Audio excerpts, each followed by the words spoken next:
Frank pulled into the deserted parking lot of an out-of-the-way bar. The place looked to be empty, but the sign in the window told him that they were still open. Rising on shaky legs, Frank weakly managed to make it to the door. Upon opening it, there was a slight rush of warm air carrying with it the low melodies of some forgotten song. The warmth was a relief in the cool spring air, and Frank entered, relishing in the warmth of the bar. Opposite the door, a man stood behind the counter, drying a glass. "Hey friend, seat yourself, if you can find an empty table." The man was smiling genuinely, seeming friendly enough, but Frank was still weary as he approached the bar and took a seat. "What can I get you?" "Bourbon on the rocks, please," Frank said, feeling completely deflated. "No problem. Say, what's with the long face?" the bartender asked, concern on his face. Frank reflected on the events that had just transpired, internally debating whether or not to respond. He finally did. "Long story. You wouldn't even believe me if I told you." An unreadable look passed across the bartender's face, and then he responded in turn. "Hey, we're open till 2. I've got all night, friend. The name's Joe. Joe Robinson, at your service." Joe beamed with his trademark smile, bowing slightly and tipping an invisible hat. "Mine's Frank." "Hey, what's up with this place?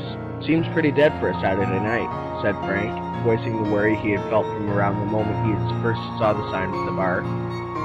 "Well, Frank, it's interesting you asked that. Business has been kind of slow since they built that new highway, so now hardly anyone passes through these parts." Frank looked perplexed, as he didn't recall any highway anywhere near there. Joe continued, seeing the look on Frank's face. "Anyway, you were just starting to tell me a story, and I interrupted you." Frank shook his head dismissively to that and sighed. It was hard to recall exactly what had happened, and Joe's constant cheerfulness didn't remove any of the unease that Frank felt at that moment. "Like I said, you wouldn't believe me, but I guess I'll tell you. So this morning, I found out my girlfriend had been cheating on me with my roommate, and so I decided to go for a drive, given that I was ready to kill both of them. After driving for about an hour, I found myself in this random-ass town where everything seemed abandoned, and being the curious soul that I am, I decided to stop and check things out." The bartender's look sharpened at this, but he didn't speak, just nodding for Frank to continue as he refilled his drink. Frank continued after a sip of bourbon. "When I first parked, I saw I had a missed call from my girlfriend, but as I said before, I was still ready to kill her, so I didn't call back. I wouldn't have even been able to call anyway, as there was no cell service. I walked up the middle of the street, just looking around. There was no one around, no cars, no nothing. The place was completely abandoned, or so I thought. In the distance, I could hear a bell chiming. I thought I could make out a church off in the distance, where the sound appeared to have originated from, so I decided to walk back to my car to go check it out. Anyways, when I arrived, I did see a church, the doors propped open and all the shutters letting in the mid-morning sun. It was an odd sight, as there were no cars parked outside. The sign outside read, 'Honor the Sabbath, come on in.' I may not be an atheist, but I don't even remember the last time I set foot in a church, so I decided to make a nostalgia trip. I parked and went inside, and what I saw confused me to an incalculable degree." Frank paused, putting his hand over his glass as Joe moved to refill it once again. Joe had a look of veiled terror in his eyes, and then he spoke up. "If you're going to tell me what I think you will, drinks are on the house." Frank looked grateful, moving his hand so the bartender could top him off, and then continued. "When I walked in, it was like looking through a window into the past. Men in suits, women in full-length dresses, wooden pews, everything looked like a photograph from a history book. I felt so out of place, dressed in my jeans and blazer, so I took a seat at the back, trying not to stand out and just quietly observe what was happening. Things were going well. The sermon was, well, rather boring as you'd expect. I thought I would just fade into the background until my watch beeped. It was 12 noon, and my watch always beeped on every hour. Everything halted, and everyone turned in eerie unison to look for the sound that had interrupted the sermon. It's so unsettling, having hundreds of people staring at you, seemingly unblinking. I squirmed a bit, not being able to help it. The pastor grunted impatiently, and all the people staring at me snapped their attention forward in that same eerie unison. They weren't paying full attention to the sermon, though, as I could hear many quiet murmurs amongst the congregation. I was ready to just leave. I felt so uncomfortable. but as I tried to stand, I felt as if I lacked the energy to stand. I felt almost hypnotized.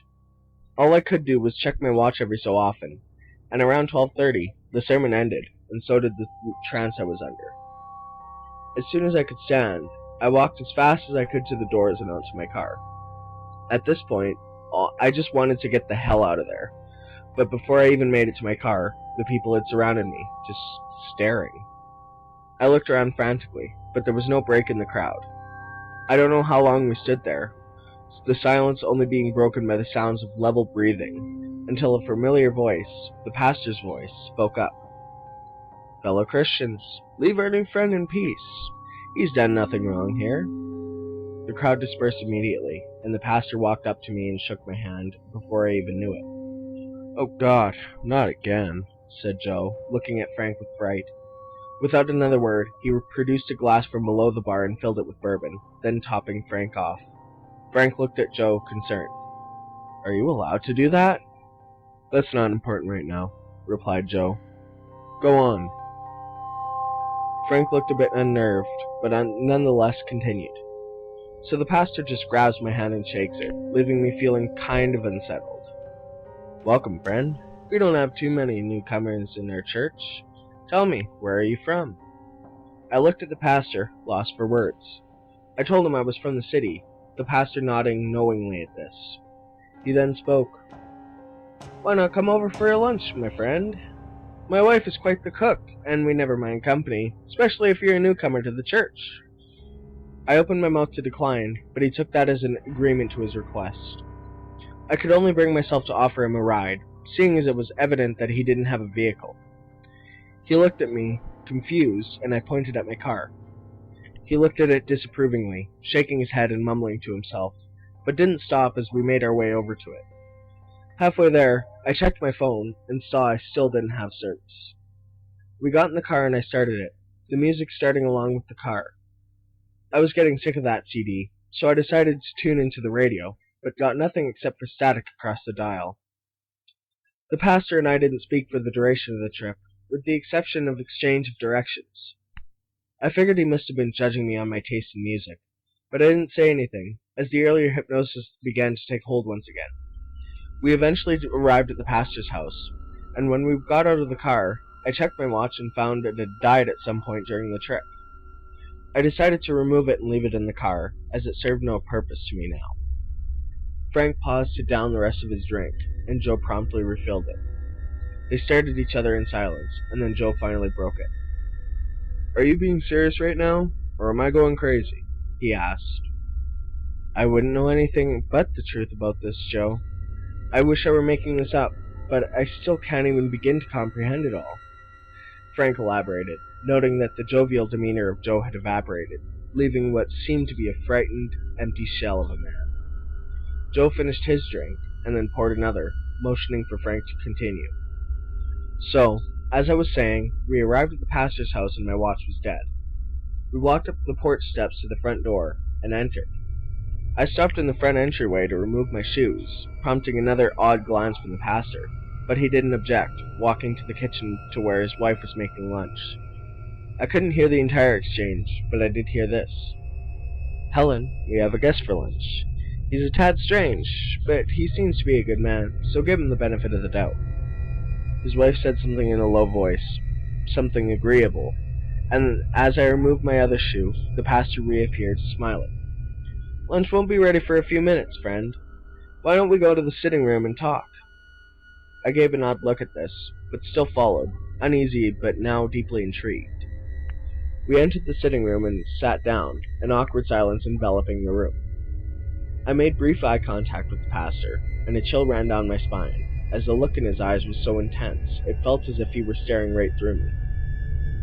What felt like hours passed, and then Helen called out that lunch was ready. We still hadn't spoken, and it remained that way as we entered the dining room, where plates of something sat on the table, steam rising from it. The pastor motioned for me to have a seat, and I reluctantly did so. He said a prayer, and when it was through, they began to eat, and I just stared at the plate, wondering what it was that was on it. I then broke the silence, and asked if I could please use the washroom. The pastor and his wife exchanged a glance. Then his wife said, "Yes, it's the first door to the left of the sitting room." I thanked her, and then made my way towards the sitting room, passing the front door and grabbing my shoes as I did so. I entered the bathroom, which seemed to look so antique you would have thought you'd gone back in time. It appeared to have running water, which still surprises me. I locked the door behind me and sat on the toilet, tying my shoes and then moving towards the window, where I opened it as quietly as I could and exited, falling to the ground outside. I ran for my car despite the nagging pain in my leg from the fall, and got in. I found the keys and tried to start it, the motor struggling and finally catching. When it was finally started, I had time to take a glance at the rearview mirror and saw the pastor running towards my car, with anger in his movements. Ever since then, I've been driving, lost. Joe looked pale as Frank finished his story, hands shaking as he poured the last of the bourbon into his glass and swallowing with one gulp. Frank looked at Joe, worried. Wait, didn't you mention a highway near here? Joe closed his eyes and took a deep breath, and then started. If what you're saying is true, you'll never find that highway. In fact, you being here is deeply concerning to me. Frank furrowed his brow, and then Joe launched into his whole story. What you've just told me is a pretty common thing around here, but we haven't had that kind of happening in about 40 years. You're my first customer in that long, and it looks like we will get to know each other pretty well, given that you're never leaving here. What do you mean, never leaving here? I hate to tell you this, friend, but you're more than likely dead. No one has ever escaped from that town alive, and if you think you have, well, everyone ends up here eventually. Frank was lost for words, mouth gaping open. That pastor has been around for longer than anyone can remember, and most folks around here know him as the physical embodiment of Satan. No one ever leaves his presence alive. I'll tell you the story of him.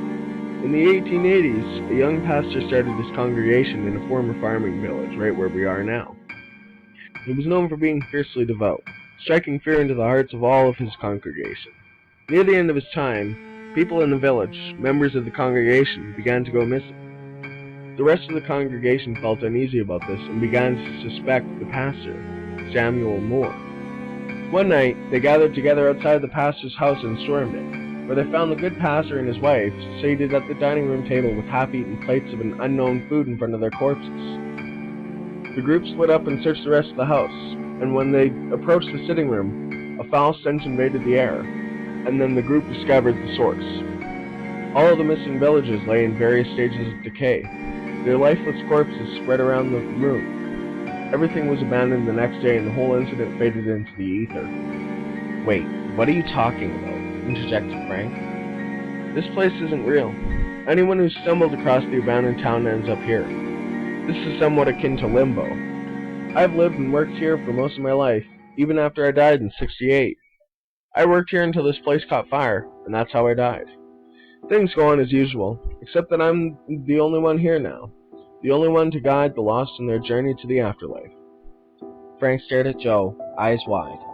Without a word, he turned and fled for the door, ignoring Joe's calls after him.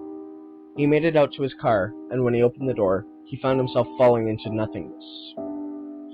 Frank awoke the next morning on the cold, damp pavement of the bar's parking lot. He sat up, wincing from the pain that enveloped his body.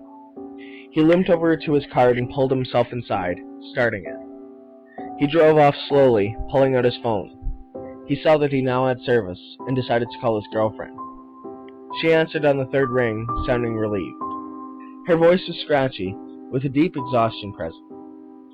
He told her that he was coming home and hung up. Driving on, he switched on the radio and began to sing along to some long-forgotten melody as he took the exit that led to the highway. The sun rose, the beauty filling Frank with hope for the future as he made his way home. The song ended and the DJ came back on, talking about the 120th anniversary of the massacre that occurred, and the air suddenly grew cold, the radio fading into the background as Frank looked over at the passenger seat and saw a rosary sitting there. The longer he stared at it, the clearer it became, the face of the little crucified Jesus staring at him with intense eyes that seemed to pierce his soul.